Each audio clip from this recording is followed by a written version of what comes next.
Welcome to Revitalize and Replant with Mark Clifton and Mark Hallock, where we equip pastors to take their churches from declining to thriving by pointing them to a new future and a new hope. Join us weekly for encouragement and practical advice in your pastoring journey. Revitalize and Replant with Mark Clifton and Mark Hallock. I'm Dan Hurst. We are all in the basement of Calvary Inglewood. We are. And was this studio here when you got here? This was not here. This was not here. This wall wasn't here. This was just a big, you know what this room was? This is where all the tools were and stuff. Really? You know how churches have, there was kind of like, this is where the guys would cut, there's wood, they build stuff. And I don't know. This was the shop room. This was the shop room. This was the shop room. That's what this was. All right. Probably looks so better. Now all of this has been converted. There's a little studio here. Yep. And then they built this wall, so there's instruments on the other side. And there's another auditorium. It's not an auditorium, but it's a large room. Yeah. That's the old fellowship hall. Oh, okay. That we kind of converted. We ripped out some walls and. So if you're familiar, Calvary Inglewood is a mid-century Southern Baptist church building in a neighborhood. It looks like every mid-century Southern Baptist. So it's got several different levels.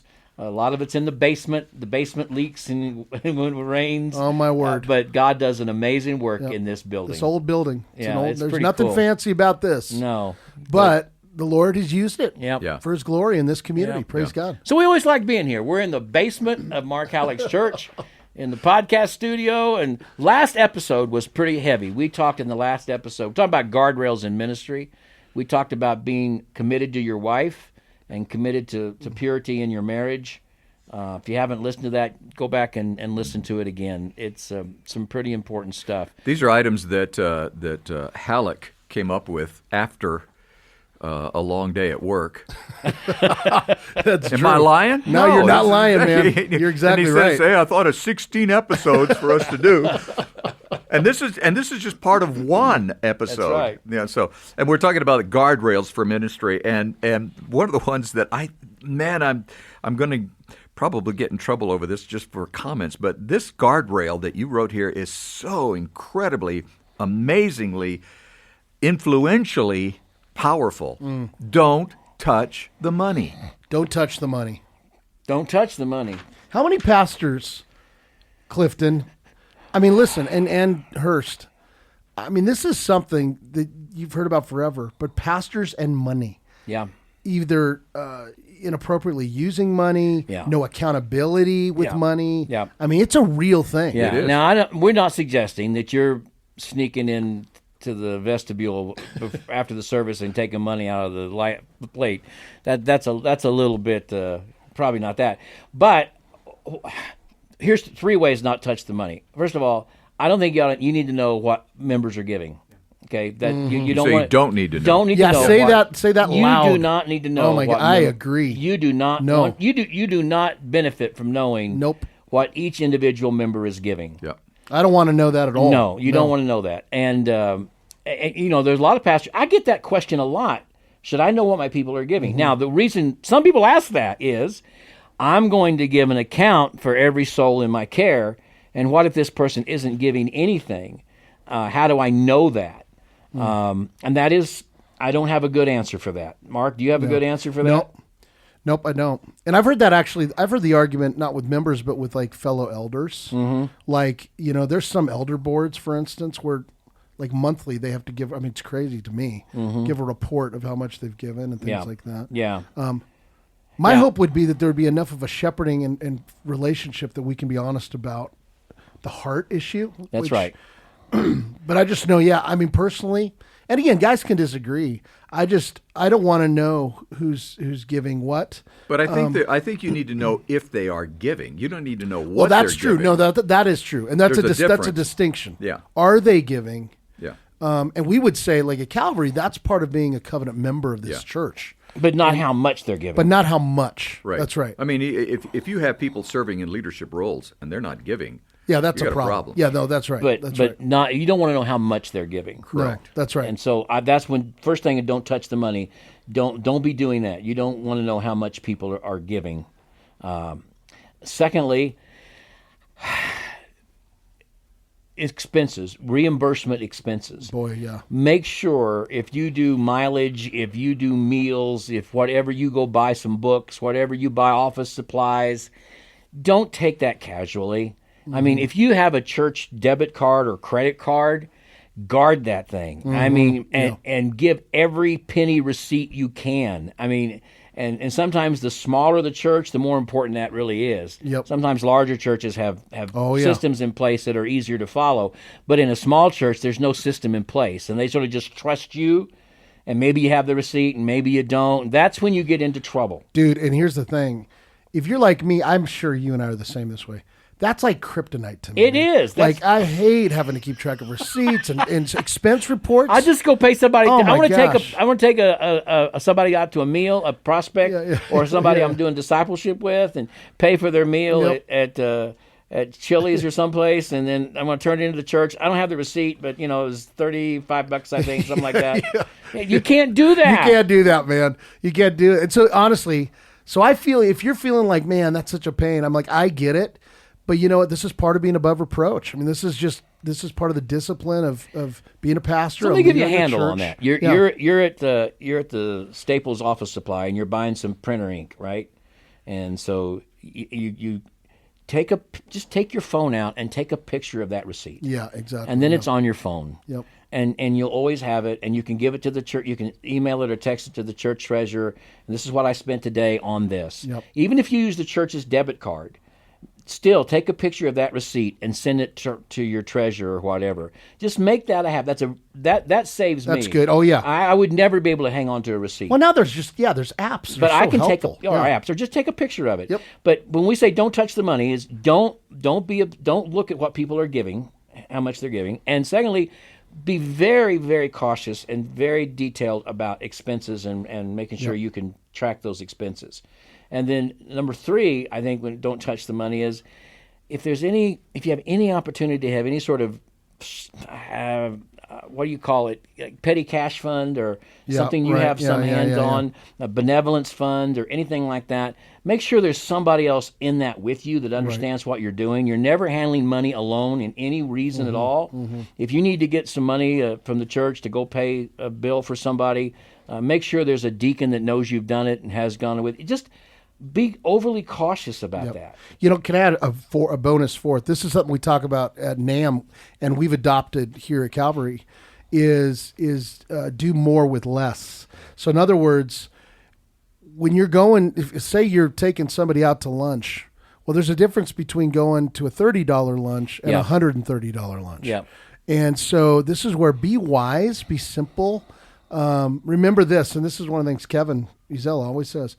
Every penny has been given by somebody in this church to further the mission of this church.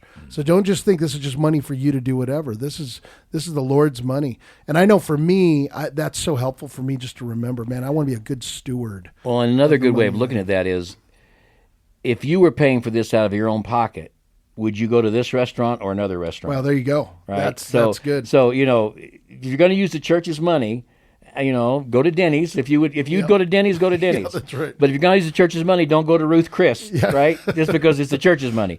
If you were going to use your money, what would you do? Yeah. So kind of use that as a really helpful. guardrail That's too. very helpful. For sure. Yep. And make sure you do that. And then lastly, I guess it doesn't go without saying, don't sign checks. Don't have and sometimes in smaller churches, the pastor does sign checks, and if there or co-signs a check, you have your name should not be on any bank account. It should not be on any money at all. You shouldn't have any access in any kind of way to those kinds of funds at all. And in your own church, you need to have at least 2 people sign the checks. You need to have at least 2 people count the money. Not only you, but the rest of the church needs to have some accountability in how that money even is if handled. you're really small, if you were a church plant or you're a struggling church, you could say, well, we just don't have enough. But you find the people. But you know why pastors sometimes they get in trouble with money and they start padding their expense account and padding their mileage and maybe doing things that they shouldn't do, and it's because they're in a trouble. Financially, they may be in debt. Yeah. They may have some tax burdens they don't want to talk about. They don't feel comfortable telling their deacons, hey, man, I haven't been paying my taxes quarterly, haven't been paying my Social Security, And I've been using credit cards, and now I got 27% interest on those credit cards, and they're maxed out. And I get it, man. You go to some of your deacons, they're going to look at you like, well, where's your... I get it, but you got to tell somebody about that, bro. It's not going to get better by yourself. Yep. Good word, man. So call somebody at your state convention, call your associational missionary and say, look, I got some problems here. You're going to have somebody's got to help me sit down and work this out, because this is going to lead me down a road I don't want to go. Yep. And so make sure if you're in financial strain and you start looking and thinking, well, maybe I could pad my expense and get a little extra money for this, I promise you the Holy Spirit didn't put that thought in your head. Yep. And it's not going to lead anywhere good. Amen. And you need some help financially. You need to find somebody that will give you that kind of help. Yep. And frankly, we talked in the earlier podcast about being honest and open with your wife, and some of you are hiding that from your spouse because you don't want her to know about it. And it's just that, and then when you start hiding that from your spouse, then you get used to hiding things. And when you get used to hiding things, then sort of where you're not handling money correctly in the church becomes a possibility too. So all of those things. Keep it in the light. Look, none of us are above temptation. That's right. Somebody hands you $100 after church and says, "Here, do what you want to do with this, Pastor." What are you going to do with that money? Dude, listen real quick. What are you going to do I had with that that? happen just a couple weeks ago. Yeah. I was at the nursing home visiting one of our sweet elderly folks, and they give me $100 bill for their. They said, "Pastor, I can't go to church in the next few weeks. I want you to take my tithe." And I'm like, "Listen, and I'm like, "What are you going to do?" It gives me $100. So what I do? I took a picture of it and I sent it to all of our elders. There you go. And I just said, "Listen, it's $100 cash. I just want you to know." And I'm going, because again, man, I just know in my flesh and any of us, it's like, that's crud, right, man. I don't need the temptation. I know. Plus, that's a perfect thing. Take a picture of that $100. If someone hands you that, send it to a deacon or a treasurer and Send say, it to "Hey, somebody. somebody, so and so just gave me this money. I'll bring it next Sunday morning and we'll put it in the plate." Because I promise you, you put that in your wallet. Well, you may even forget about it. You may even forget about it. You know what I mean? So there's all kinds of things out there. Yeah, just that's right. Don't touch the money. All right? Well, and it goes to those. We think of just the small amounts of money, like the donut money, Yeah. or the coffee money. Yeah. I'll submit that into. Don't put that in your pocket. That's right. Don't do it. Yep. It's, Good word. If somebody sees you put it in your pocket, they're going to think the wrong thing. That's right. So if they see you pick that money up out of the donut basket and stick it in your pocket as a pastor, Yep. that's a really good word, Hurst. Yep. That's really smart. All right. Here's another thing is, and I'm speaking from experience here, a pastor that I know whose wife was the paid treasurer of the church. Small church. But she was paid to be the treasurer of the church. And now, as far as I know, nothing ever went wrong. Well, how would you know? But Good point. good point. How would you know? Good point. But you know what? It was always a cloud. Oh yeah, And sure. And it just reminded me that who you have serving in those roles in your church. How does that reflect on you as the pastor? How does your family, or even somebody who are leaders in the church? How many of them? We have people in our church who are leaders in the church whose family members are on staff at the church. Oh, sure. And then, and I'm talking about not just a family member, Right. but maybe 2 or 3 different family members in different leadership roles. Yeah, so if you've got a larger paid. church and you've got a staff member, what if his mother-in-law is the treasurer? Yeah. And she's approving his expenses? Yep. Okay, so a lot of times in new churches, particularly, the pastor will have he kind of handles the money to begin with. Don't do that.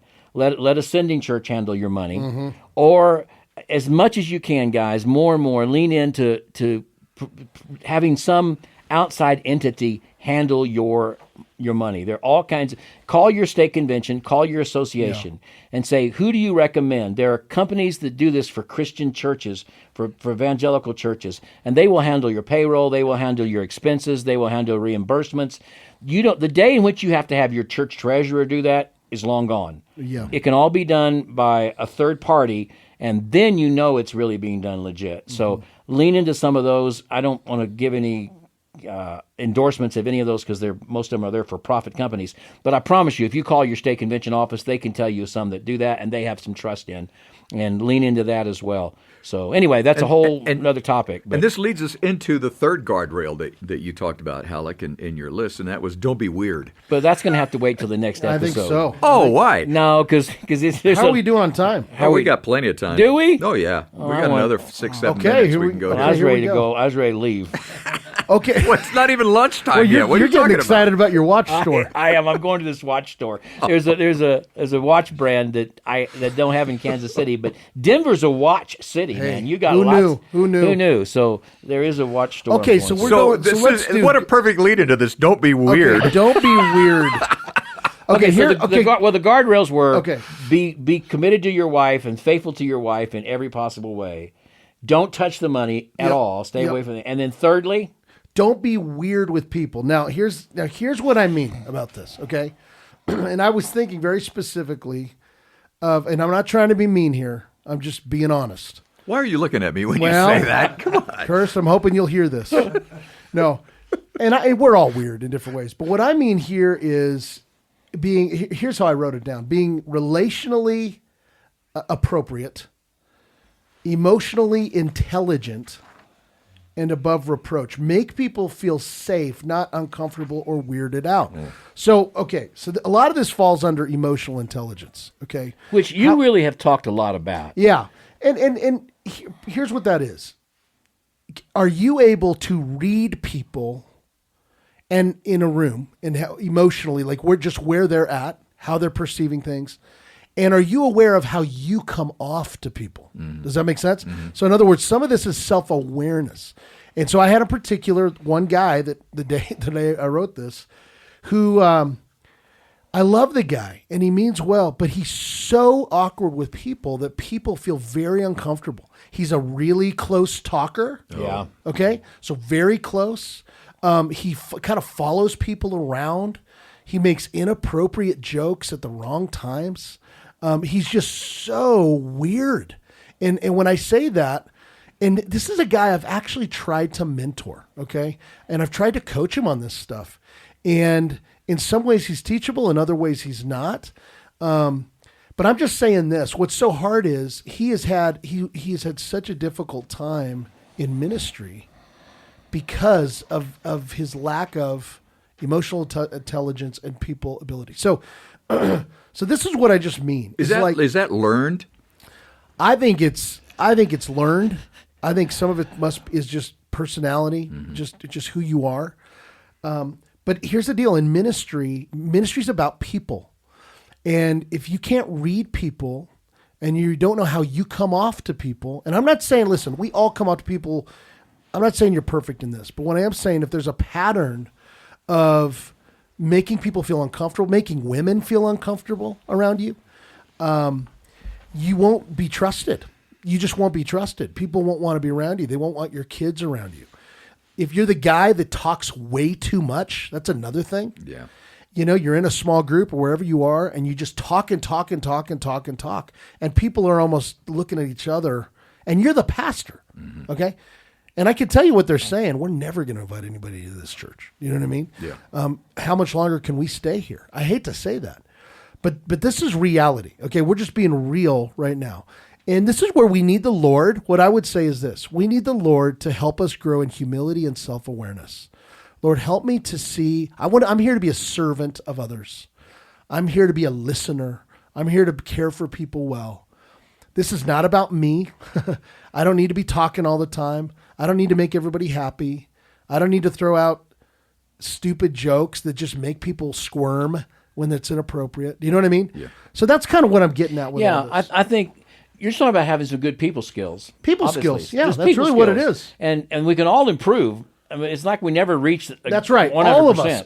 Totally. We can always improve our people skills. Yep. But people skills involve listening, first and foremost, listening to people.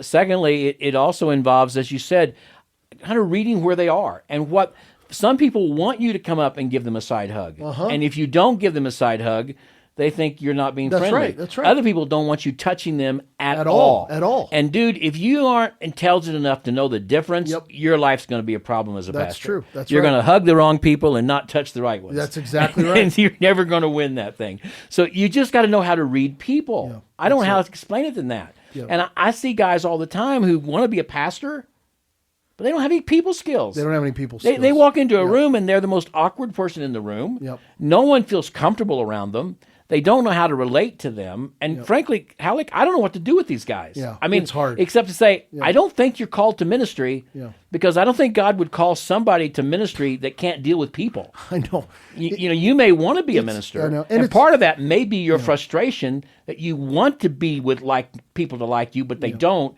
So you feel like if I'm a pastor, they'll kind of have to. And what's so hard about this is for a lot of these guys that we know, nobody has told them the truth.